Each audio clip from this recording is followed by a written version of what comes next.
बात करेंगे अब किस तरह से अरविंद केजरीवाल जो कि दिल्ली के मुख्यमंत्री हैं, आपके संयोजक हैं, वो चाहते हैं, उन्होंने कहा है कि हम सरकार से चाहेंगे कि वो जो हमारे करेंसी नोट्स हैं, जो मुद्रा है भारतीय मुद्रा, उसमें गांधी जी के अलावा भगवान लक्ष्मी और गणेश की तस्वीर को भी छाप दें। नए नोट ऐसे ही आना चाहिए। उसे लेके एक तरह से पूरा बवाल खड़ा हो गया। राजनीतिक तमाम सवाल उनसे किए जा रहे हैं और इसी को लेकर हमारी खास चर्चा भी है, विशेष भी है। केजरीवाल को याद आए भगवान लक्ष्मी गणेश, और इस पर बातचीत करने के लिए हमारे साथ बीजेपी के प्रवक्ता है राजीव बब्बर, हमारे साथ आपके समर्थक हैं परविंदर सेठी और वरिष्ठ पत्रकार अशोक टंडन भी हैं हमारे साथ। अभी सभी का स्वागत है न्यूज़ नाइट में। पहले हम आपसे जानना चाहेंगे राजीव बब्बर, आपकी पार्टी ने तो काफ़ी कड़ी प्रतिक्रिया दी है, तमाम सवाल खड़े किए हैं, लेकिन जिस तरह से बयान आया है, आपको लगता है कि कुछ हद तक एकदम अनएक्सपेक्टेड था या आप सोच रहे थे कि कुछ न कुछ इस तरह का शगुफा अरविंद केजरीवाल, क्योंकि चुनाव की तारीखें आ गई, तो ज़रूर छोड़ेंगे? देखिए, सबसे पहले तो आपके सभी दर्शकों को गोवर्धन पूजा की और भैया दूज की बहुत बहुत शुभकामनाएं। दूसरी बात यह है कि जहां तक केजरीवाल साहब की बात है, मैं एक बात कहना चाहूंगा कि राजनीति में जब वो आए, बड़ी बातें उन्होंने की, तो लोगों ने सीरियसली लिया और उनको सम्मान भी दिया। लेकिन मुझे लगता है जैसे जैसे वो बढ़ते चले जा रहे हैं, उनकी असलियत और उनकी हकीकत जो है वो जनता के सामने खुलती चली जा रही है। और आज का भी जो बयान है वो सिर्फ शगुफा है, इस तरीके से कि मैं किस तरीके से मीडिया में बना रहा हूं, क्योंकि गुजरात में जिस तरीके से शोर मचाया था और कुछ दिन पहले जिस तरीके से हमारे जो डिप्टी मुख्यमंत्री है उनका रोड शो वहां फ्लॉप हुआ, 150 लोग भी इकट्ठे नहीं हुए, तो मुझे लगता है कि मीडिया में बने रहने के लिए कुछ ना कुछ मजाक कर दिया जाए, कुछ ना कुछ नॉन सीरियस बात कर दी जाए, ताकि उस पर प्रतिक्रिया आए और फिर उनके बारे में लोग चर्चा शुरू करें। मैं आपको बताना चाहता हूं कि इनका ना तो कोई थॉट प्रोसेस है, ना कोई इनकी आइडियोलॉजी है, ना कोई पार्टी के नाते इनकी कोई सोच है। वहां रामलीला मैदान पे जब आंदोलन हुआ तो कहीं कहीं से आकर लोग जुड़े और चाय पे और कॉफी पे बात करते करते ये पार्टी बन गई। तो इसको ये नहीं पता है कि देश की प्राथमिकता क्या है। और उसके कारण से अगर आप देखेंगे, जब ये वाराणसी में चुनाव लड़ने गए, तो वाराणसी के चुनाव की अगर आप इनकी तस्वीरें निकालेंगे तो उन तस्वीरों में आपको दिखेंगे कि ये मुस्लिम इलाके में जाकर उर्दू में अपनी टोपी पे आम आदमी पार्टी और अपना नाम लिखवाकर और फिर उनसे ये कह रहे थे कि आप लोग अगर एक हो जाओगे तो हम मिलकर जो है वो मोदी को हरा देंगे। तो ये शगुफा छोड़ने की बात है। आज उस आदमी को भगवान राम या हमारे भगवान याद आ रहे हैं, जिसको नानी सपने में आके कह रही थी कि रामलला का मंदिर नहीं बनना चाहिए। तो इस आदमी की आपको हर महीने में, हर मौसम में स्टेटमेंट अलग मिलेगी, जिस स्टेटमेंट का पिछली स्टेटमेंट से कोई लेना देना नहीं होगा। और वो उनकी अब राजनीति करने की एक स्टाइल हो गई है और उनकी इस तरीके का काम करने का तरीका हो गया, जिसको बहुत सीरियस नहीं लेना चाहिए। परविंदर सेठी, आप क्या मानेंगे, क्योंकि कई लोग इस बात पे भी सवाल कर रहे हैं कि ये तो किसी तरह से मेल नहीं खाता है लॉजिक से भी, एक तरह से रैशनल सोच नहीं लगती है जिस तरह की बात अरविंद केजरीवाल ने की है, और कई जो आपकी पार्टी के समर्थक हैं वो भी काफी चौंक गए इस बात से। नहीं, देखिए, सिर्फ आम आदमी पार्टी ऐसी पार्टी है जो आम आदमी के मुद्दों के ऊपर काम करती है, चाहे शिक्षा है, चाहे स्वास्थ्य है, चाहे पानी है, चाहे बिजली है, चाहे रोजगार है, चाहे इकोनॉमी है। जो इकोनॉमी की हालत इतनी खराब है, उसको देखते हुए अगर अरविंद केजरीवाल जी ने ये कहा है कि अगर वो तो वैश्विक परिस्थितियों की वजह से खराब है और अर्थव्यवस्थाएं तो और भी ज्यादा खराब हालत में है। नहीं, उन्होंने ये कहा है कि अगर दिवाली के टाइम पे पूजन पे अगर महालक्ष्मी और भगवान गणेश की ब्लेसिंग्स मिल जाती हैं और हमारी इकोनॉमी को बूस्ट मिलता है, तो उसमें भारतीय जनता पार्टी को क्यों ऐतराज है? ये तो खुद जो है जात के नाम पे, प्रांत के नाम पे, हिंदू मुसलमान के नाम पे राजनीति करते आए हैं। लेकिन सवाल राजनीति का नहीं है, सवाल एक प्रपोजल दिया जाता है, उस प्रपोजल को प्रधानमंत्री को एक रिक्वेस्ट की जाती है। और लेकिन कितना संजीदा है ये प्रपोजल, क्योंकि उन्होंने जो बातचीत की, जो ऐलान किया, वो चिट्ठी लिखने से पहले ही प्रधानमंत्री को पहले जाके प्रेस कॉन्फ्रेंस करती, पहले चिट्ठी लिख लेते फिर बात करते। नहीं, देखो, ये तो एक प्रोसेस है कि जब भी कोई फैसला लिया जाता है, प्रेस वार्ता की जाती है कि मैं प्रधानमंत्री जी को एक रिक्वेस्ट लेटर भेज रहा हूं, जिसके अंदर मैं चाहता हूं कि जो भारत की करेंसी है, चाहे इंडोनेशिया में देखिए, थाईलैंड में देखिए, नीदरलैंड में देखिए, वहां भी भगवान की तस्वीरें हैं। ये इसमें तो कोई ऐतराज वाली बात होनी नहीं चाहिए और इस पे कोई राजनीति भी नहीं होनी चाहिए। ये तो भगवान की ब्लेसिंग की बात है। अगर भगवान की माफ ब्लेसिंग कीजिए। पूरे देश को मिलती है, देखिए काम तो जो है आपको ये काम देखिए, करने से, लोग तो फिर रोजगार ये करने कहेंगे ना से। कि सिर्फ लक्ष्मी गणेश क्यों, हम तो एक धर्मनिरपेक्ष राष्ट्र है, यहाँ पे अगर तस्वीरें छापने लग गए तब तो तमाम तस्वीरें छापनी होंगी। नहीं नहीं, ऐसा ऐसा देखिए, एक बात है ना, इंडोनेशिया में जो मैक्सिमम मुस्लिम कम्युनिटी है, वहाँ हिंदू कम्युनिटी 2% है, लेकिन वहाँ पे फिर भी भगवान गणेश जी की और उनकी तस्वीरें लगी हुई हैं। नीदरलैंड में लगी हुई हैं, थाईलैंड में लगी हुई हैं भगवान राम की। तो इस तरह की मानसिकता हमारे देश में नहीं है। सिर्फ पॉलिटिशियन ही मानसिकता फैलाते हैं। आम आदमी हर धर्म का सम्मान करता है। जो आम व्यक्ति है, चाहे हिंदू है, चाहे मुसलमान है, चाहे सिख है, ईसाई है, वो आपस में परस्पर प्रेम से रहते हैं। लेकिन पॉलिटिशियन उनको अपने राजनीतिक फायदे के लिए बांटने का काम करते हैं, जो नहीं होना चाहिए। वो हर पार्टी में है, लेकिन इस तरह की राजनीति नहीं होनी चाहिए। हमें डेवलपमेंट के ऊपर काम करना चाहिए, लोगों के रोजगार के ऊपर काम करना चाहिए, पर्यावरण इतना मुद्दा है, एनवायरमेंट के ऊपर काम करना चाहिए। धरती में पानी खत्म हो रहा है, उसके ऊपर हमें विचार करना चलिए, चाहिए। अशोक तो टंडन हम जी की सबकी भी राय तरफ भी से सुझाव जान है। लेते हैं। अशोक टंडन जी, आप क्या मानते हैं? अरविंद केजरीवाल ने कहा कि जब दिवाली पूजा हो रही थी तब उनको ये प्रेरणा मिली, उनके दिमाग में आइडिया आया। आपको लगता है कि ये बात सही है कि उनको प्रेरणा कहीं और से मिल रही है? देखिए, इस प्रकार का आइडिया आना कोई बुरी बात नहीं है। और देश स्वतंत्र है, यहाँ अपनी बात कहने का सबको अधिकार है।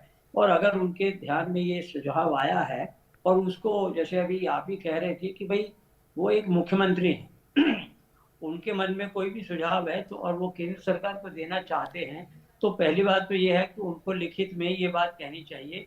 क्योंकि ये भी हो सकता है कि जिस तरह का रिएक्शन आ रहा है उनकी अपनी पार्टी में, कल को वो ये बात से मुकर जाए, कहें मैंने तो ऐसी बात की थी। तो इसलिए एक मुख्यमंत्री के नाते कोई भी बात अगर आप केंद्र सरकार को कह रहे हैं, और विशेष तौर से दिल्ली केंद्र शासित प्रदेश है, उन्हें सबसे पहले इसके बारे में लेटर, अगर चिट्ठी लिखनी है तो एलजी को लिखनी चाहिए, जो उनके वहां पर सचमुच में एडमिनिस्ट्रेटर है। लेकिन चिट्ठी लिख करने के बाद ही ये बात कहनी चाहिए, क्योंकि केजरीवाल की जो जिस प्रकार की रेपुटेशन है, ये कई बार बात कहकर पलट भी जाते हैं। दूसरी बात मेरे ध्यान में ये आ रही है कि विपक्ष के एकता की बात हो रही है 2024 के चुनाव को लेकर। अब ये खुद 2 राज्यों में सरकार चला रही है इनकी पार्टी, तो अगर विपक्षी एकता करनी है तो इनको ये बाकी विपक्षी दलों से भी विचार विमर्श करना चाहिए था। क्योंकि इस पर जो प्रतिक्रिया आ रही है, इनकी पार्टी के अलावा किसी और पार्टी ने इसका समर्थन नहीं किया। तो इसका मतलब ये भी नहीं चाहते कि विपक्षी एकता हो, पर ये अपनी डफली और अपना राग अलग बनाएंगे। तो इससे आने वाले चुनाव में विपक्षी एकता को बल मिलेगा, इस पर तो और ज्यादा सवालिया निशान उठने वाले। तीसरी बात मैं ये भी सोचता हूं कि भारत में विशेष तौर से धर्म जो है वो निजी मामला माना जाता है। हर व्यक्ति का, हर नागरिक का जो धर्म है या जो उसके पंथ है, जहाँ जिसकी उसकी मान्यता है, उसमें उसका अपना विश्वास है, तो वो उसका व्यक्तिगत मामला है। उसको इस तरह से सार्वजनिक स्थानों पर या जैसे नोट के ऊपर किसी एक विशेष भगवान की अगर तस्वीर छापेंगे, तो ये जो एक आस्था का प्रश्न है, खास तौर से हिंदुओं में गणेश और लक्ष्मी का जिस प्रकार से उन सम्मान है, तो क्या नोट पर छापने से हम जो धर्म है उसको कहीं ना कहीं एक व्यक्तिगत विश्वास और आस्था से बाहर लाने की कोशिश कर रहे हैं? तो जैसा अभी आपने भी कहा कि फिर तो हर पंथ, धर्म, समुदाय, फिर वो कहेंगे भी हमारे भी जो आराध्य हैं, जिनकी हम पूजा करते हैं, वो भी हमारे भगवान हैं। तो इस पर तो हम देखेंगे कि भारत में तो कितने ही धर्म भी है, संप्रदाय भी हैं, और कई एक हिंदुओं में ही कई तरह के हमने देखे आस्था के ऐसे हमारे जो भगवान है या आराध्य हैं। तो ये इस प्रकार की बात को छेड़कर मैं समझता हूँ उन्होंने कोई बहुत तीर मार लिया, मैं ऐसा नहीं समझता हूँ। क्योंकि एक मुख्यमंत्री ने जो सुझाव दिया है वो सोच समझकर, पहले तो उनको अपनी पार्टी में इस पर एक मत या एक राय बनाने की कोशिश करनी चाहिए। क्योंकि मैं जो देख रहा हूँ कि आम आदमी पार्टी में ही इसके खिलाफ स्वर उठ रहे हैं। तो ये कोई बहुत, जिसको अगर हम कहें कि गंभीरता से लिया हुआ एक तरह का सुझाव नहीं है। ये स्पर ऑफ मोमेंट, और क्योंकि मैं पूजा कर रहा था तो मेरे ध्यान में आया, कोई बुरी बात नहीं है। आपके मन में इस प्रकार के अच्छे सुझाव आए हैं, लेकिन उनका प्रस्तुतिकरण जो है, वो करने का तरीका जो है, जिसको हम कहते हैं अंग्रेजी में प्लेइंग टू द गैलरी, आप ये मीडिया में वाहवाही लूटने के लिए आपने शायद ये जुमला चला दिया। लेकिन मुझे नहीं लगता कि आज के बाद इस पर कहीं किसी भी मंच पर चर्चा भी होगी, और ना ही ये स्वयं, मुझे तो इसमें भी शक है कि वो किसी प्रकार की एक चिट्ठी लिखकर और प्रधानमंत्री से मिलने जाएंगे। वो कल किसी और मुद्दे पर कुछ और बात करेंगे। तो ये गंभीरता से लिया गया सुझाव, दिया गया सुझाव लगता नहीं है मुझे। और अशोक जी, ये जो विपक्ष का आरोप है कि राजनीतिक एक तरह का जो अभी माहौल है, चुनाव है, तो उसमें उस तरह सा एक जिसको कार्ड खेलने वाली बात है। लेकिन लोग इस देश के बहुत समझदार हैं, लोकतंत्र बहुत मजबूत है यहाँ पर। वही मैं सवाल कर रहा था। छोटी छोटी बातों से कोई इस प्रकार से वोट बटोरना, ये कोई लोग इसको बहुत गंभीरता से लेने वाले नहीं है। तो मुझे तो लगता है मीडिया को भी इसको बहुत गंभीरता से नहीं लेना चाहिए। और ये आई गई बात है, उन्होंने सुझाव दिया, बात खत्म हो गई। हाँ, अगर वो सचमुच में इनके मन में कुछ बात है, तो मुख्यमंत्री के नाते पहले वो एक चिट्ठी लेफ्टिनेंट गवर्नर को लिखें और उनको ये कहें कि ये मेरी चिट्ठी जो है केंद्र सरकार तक पहुंचा दी जाए। और चिट्ठी पहले तो जो है केंद्रीय गृह मंत्री तक जानी थी प्रोटोकॉल में। दिल्ली का मुख्यमंत्री सीधा प्रधानमंत्री को लिखेगा तो वो केवल एक नारेबाजी ही मानी जाए। लेकिन आपने जिस तरह से कहा कि आई गई बात हो सकती है, इसी बात को शायद गलत सिद्ध करने के चक्कर में वो चिट्ठी लिख सकते हैं, ये इसकी हम संभावना मान सकते हैं। और जहाँ तक ये प्रस्ताव है राजीव बब्बर, हम जानते हैं क्या अतीत रहा अरविंद केजरीवाल का, लेकिन अगर इस पे एक बार गंभीरता से नज़र भी डाली जाए तो कितना प्रैक्टिकल है ये, कितना ये ऐसा है विचार कि इसको क्रियान्वित किया जा सके। देखिए, सबसे पहले तो जो केजरीवाल साहब सुझाव दे रहे हैं, मैं उनको कुछ सुझाव, जैसे जो सेठी साहब ने बात कही, बहुत अच्छी बात उन्होंने कही कि पॉल्यूशन से लड़ना है, प्रदूषण से लड़ना है। दिल्ली आज प्रदूषण में मर रही है। 8 साल हो गए इनकी सरकार को। दिल्ली की हालत क्या है आज भी, जो है 403 405 AQ लेवल रहता है। तो इसमें इसकी सरकार को काम करना चाहिए था, जो काम नहीं हुआ। दिल्ली की PWD की सड़कों में इतने मोटे मोटे गड्ढे हैं। सुझाव हमें देना है केजरीवाल साहब को कि कृपया उनको ठीक कर लीजिए। 2017 से 10 लाख बुजुर्ग धक्के खा रहे हैं, किसी को पेंशन नहीं मिल रही है। दिल्ली एक ऐसा प्रांत है जहां 2017 के बाद कोई नई पेंशन नहीं लगी। सेठी साहब सामने बैठे हैं, इनको बता दीजिए, ये सबको बताएं स्क्रीन पे कि किसी बुजुर्ग की पेंशन लगी है कि नहीं लगी है। तो ये सब जो काम बेसिक करने वाले हैं। और दूसरी बात है, जो उनको ज्ञान चाहिए, वो आजकल बहुत गुजरात जा रहे हैं, तो साबरमती का तट देखें किस तरीके से गुजरात सरकार ने डेवलप किया है। और अपनी जमुना नदी का, जिसके लिए वो इतने हजारों करोड़ रुपए ले चुके हैं, लगा चुके हैं, और भ्रष्टाचार हो चुका है, उसके तट को देखें किस तरीके से जमुना की हालत है। अगर वो इन सब सुझावों पे काम करेंगे तो शायद दिल्ली का भला हो पाएगा।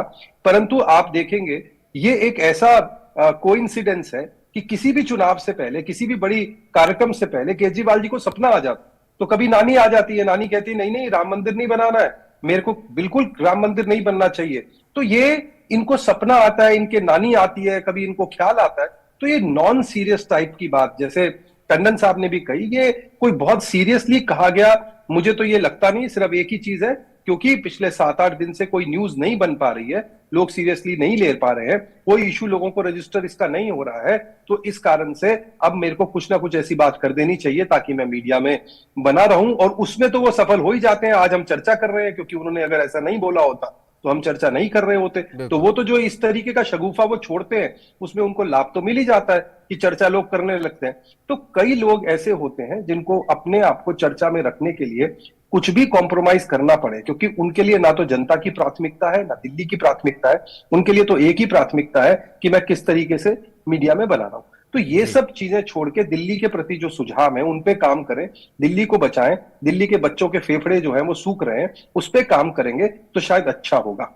तो परविंदर सेठी, ये जो बात बब्बर साहब ने कही है कि पहले अपने घर को दुरुस्त कर लें और फिर किसी और की जो जिम्मेदारी है उसके बारे में सुझाव दें, इस बारे में आपको लगता है कि एक जवाब आना चाहिए आम आदमी पार्टी से? नहीं, देखिए बब्बर साहब ने जो बात की, मैं आपको ये बता दूं कि जो बुजुर्गों को सबको पेंशन मिल रही है और नई पेंशनें भी लग रही हैं, आप इस बात को मत बोलिए। दूसरी ना बात ना ना ना ना, दिल्ली- मैं आपको इस नहीं, स्क्रीन आप पे कल फिर बहस कर सकता हूं। आप 2017 के बाद बिल्कुल एक भी बुजुर्गों को पेंशन नहीं बहुत लगी है, मैं दावे सर, से बात आप कर रहा हूं बहुत साहब। लगी हैं जो बुजुर्गों को 2017 के पेंशन। बाद एक केस नहीं है साहब, एक केस। आप जो पेंशन नहीं, दे रहे हैं वो दे आपके रहे हैं दिव्यांगों की, और वो आप दे रहे हैं विधवा माताओं की, नहीं, जो सिर्फ 15% है। हाँ, 85% बुजुर्गों को पेंशन नहीं मिल रही, धक्के खा रहे हैं बुजुर्ग। चलो एक भी पेंशन नहीं लगे। और आपके एमएलए के चलो सुनिए, मैं आपको आपके बताता आम हूं। आदमी चलिए पार्टी के, नहीं आप सेठी साहब सुनिए, आप नहीं नहीं आपस सेठी में साहब आप बाद में गलत बात इसको मत सेटल बोलिए। कीजिएगा। आपके क्या आपके हो जो रहा है क्या 5 नहीं हो रहा है दिल्ली में बुजुर्गों के लिए, आम लेकिन आदमी यहाँ पर पार्टी जो के मुद्दा है 5 वो एमएलए जो खास है तौर पर वो राजनीतिक है। प्रश्न पूछ रहे हैं कि पेंशन कब लगेगी। आप आप ये मिस आप मत मिसगाइड कीजिए। आप एक मिसगाइड ही मत विषय कीजिए, पर मत मैं आपकी अटकिए। किसी बात को नहीं रोकूंगा।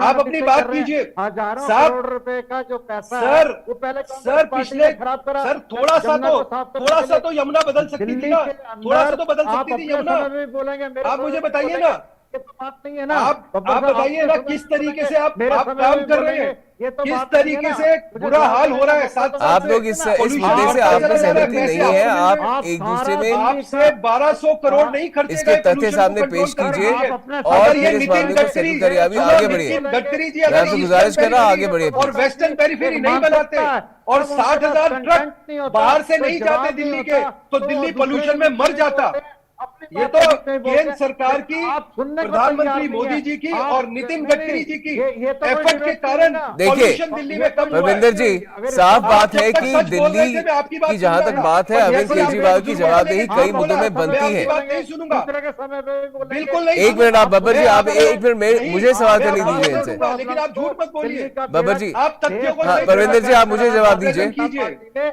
जात के नाम पे, प्रांत के नाम पे, हिंदू मुसलमान के नाम पे, धर्म के नाम पे आप सुनिए, आप दिल्ली की जो ग्रासरूट प्रॉब्लम है, हमने जो सारी जितना- की सारी जितना उज्ज्वला जो हक योजना, है, जो जितना जो हक सिलेंडर आप बांटे, खोलिए उसको। वो मुस्लिम आप उस भाइयों को बात भी को मिले, खोलिए। बहनों को भी मिले, हिंदुओं को भी आप- मिले। नहीं, आज जो हाईवे बन रहा नहीं, आप है, बोलेंगे हाईवे जो ये, है वो उसका कोई सबके लिए मतलब बन रहा नहीं है।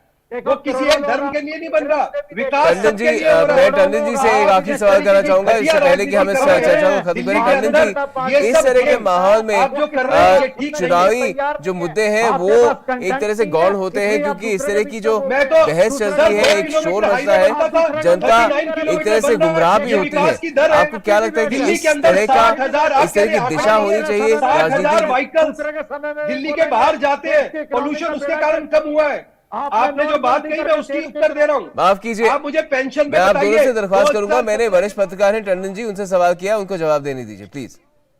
जरा आप प्रश्न फिर से पूछिए, इस शोर में तो कुछ सुनाई नहीं दिया। जी, मैं आपसे ये पूछा था कि जिस तरह से ये बहस चल रही है, जिस तरह के मुद्दे आ रहे हैं सामने, आपको लगता है कि जो चुनाव के मुद्दे होने चाहिए, जैसे कि राज्य हैं, दोनों महत्वपूर्ण राज्य हैं उत्तर भारत के, गुजरात और हिमाचल प्रदेश, उनके जो मुद्दे हैं उनको गौण करता है और जनता को गुमराह करता है? देखिए, राजनीति में किसी तरह के भी मुद्दे उठाए जा सकते हैं, इसमें कोई किसी तरह की आपत्ति नहीं होनी चाहिए। लेकिन प्रश्न ये है कि जो इस समय जिस मुद्दे पर हम बहस कर रहे हैं, मुझे नहीं लगता कि देश का कोई और राजनीतिक दल इस पर अपनी प्रतिक्रिया भी देगा। सकारात्मक प्रतिक्रिया की तो बात छोड़ दीजिए। देखिए, कांग्रेस के अधीर रंजन जी ने क्या कहा कि तो केजरीवाल जी की भी फोटो छाप दीजिए नोट पर, तो और ज्यादा तरक्की होगी देश की आर्थिक। तो जिस तरह से इसको एक तरह से मजाक में उड़ा दिया इस सुझाव को कांग्रेस जैसे दल ने, तो आने वाले 1-2 दिनों में देखिएगा, मुझे नहीं लगता कि कोई और राष्ट्रीय दल या मुख्यमंत्री किसी और प्रदेश का इसको प्रतिक्रिया लायक भी समझेंगे। ये जो सुझाव देने का तरीका भी गलत है, और सुझाव में जिस तरह से एक तरह से खोखलापन है, केवल एक राजनीति के लिए एक सवाल उठाया गया है, तो इस पर आम राय बनाने के लिए केजरीवाल जी निकले ना। मैं तो कहता हूँ और भी जितने मुद्दे उनके सुझाव अच्छे होते हैं, तो वो आज की डेट में केंद्र सरकार के प्रति जितना भी विपक्षी दल हैं, बहुत मुख्यमंत्री हैं जो अपने अपने प्रदेशों में सरकारें चला रहे हैं, उनसे बात करके कोई जिसको कहते हैं कंस्ट्रक्टिव सजेशन हो।